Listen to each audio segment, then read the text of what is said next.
शिवपुराण रुद्र संहिता। सज्जनों, आज आपको शिवपुराण में दक्ष की तपस्या और देवी शिवा का उन्हें वरदान देना यह कथा सुनाऊंगा। सज्जनों, इस कथा को सुनने से पहले इस चैनल को लाइक एंड सब्सक्राइब जरूर करें। भगवान शिव तुम्हारा कल्याण करें। कथा सुनिए। दक्ष की तपस्या, देवी शिवा के उन्हें वरदान देना। नारद जी ने पूछा, पूज्य पिताजी, दृढ़ता पूर्वक उत्तम व्रत का पालन करने वाली दक्ष ने तपस्या करके देवी से कौन सा वर प्राप्त किया तथा वे देवी किस प्रकार दक्ष की कन्या हुई? ब्रह्मा जी ने कहा, नारद तुम धन्य हो। इन सभी मुनियों के साथ भक्ति पूर्वक इस प्रसंग को सुनो। मेरी आज्ञा पाकर उत्तम बुद्धि वाले महाप्रजापति दक्ष ने क्षीर सागर के उत्तर तट पर स्थित हो देवी जगदम्बिका को पुत्र के रूप में प्राप्त करने की इच्छा तथा उनके प्रत्यक्ष दर्शन की कामना लिए उन्हें हृदय मंदिर में विराजमान करके तपस्या प्रारंभ की। दक्ष ने मन को संयम में रखकर दृढ़तापूर्वक कठोर व्रत का पालन करते हुए शौच संतोष आदि नियमों से युक्त हो 3000 दिव्य वर्ष तक तप किया। वे कभी जल पीकर रहते, कभी हवा पीते और कभी सर्वदा उपवास करते थे। भोजन के नाम पर कभी सूखे पत्ते चबा लेते थे। मुनिश्रेष्ठ नारद तदंतर यम नियमादि से युक्त हो जगदम्बा की पूजा में लगे हुए दक्ष को देवी शिवा ने प्रत्यक्ष दर्शन दिया। जगन्मयी जगदम्बा का प्रत्यक्ष दर्शन पाकर प्रजापति दक्ष ने अपने आप को कृत्य माना। वे कालिका देवी सिंह पर आरूढ़ थी। उनकी अंकांति श्याम थी, मुख बड़ा ही मनोहर था। वे 4 भुजाओं से युक्त थी और हाथों में वरद अभय नील कमल और खंडक धारण किए हुए थी। उनकी मूर्ति बड़े मनोहारिणी थी। नेत्र कुछ लाल थे। खुले हुए केश बड़े सुंदर दिखाई देते थे। उत्तम प्रभा से प्रकाशित होने वाली उन जगदम्बा को भली भांति प्रणाम करके दक्ष विचित्र वचनावलियों द्वारा उनकी स्तुति करने लगे। दक्ष ने कहा, जगदम महामाये जगदीशे महेश्वरी, आपको नमस्कार है।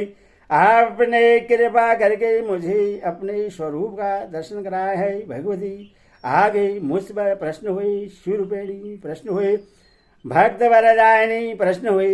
जगद माई, आपको मेरा नमस्कार है।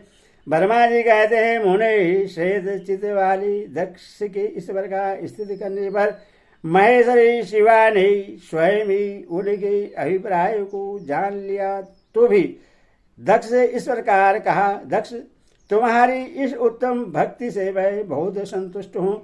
तुम अपना मनोवांछित वर मांगो, तुम्हारे लिए मुझे कुछ भी अधिक नहीं है।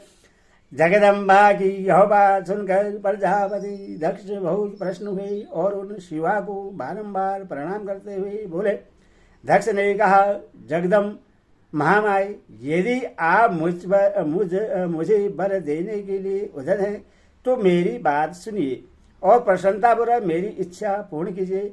मेरे स्वामी जो भगवान शिव हैं, वे रुद्र नाम धारण करके ब्रह्मा जी के पुत्र रूप से अवतीर्ण हुए हैं। वे परमात्मा शिव के पूर्ण अवतार हैं, परंतु आपका कोई अवतार नहीं है।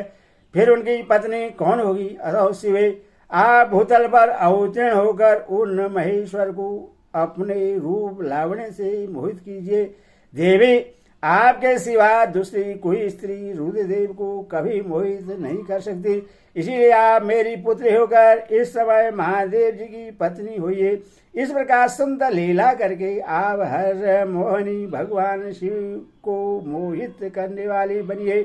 देवी, यही मेरे लिए वर है, ऐसा नहीं सोचना चाहिए।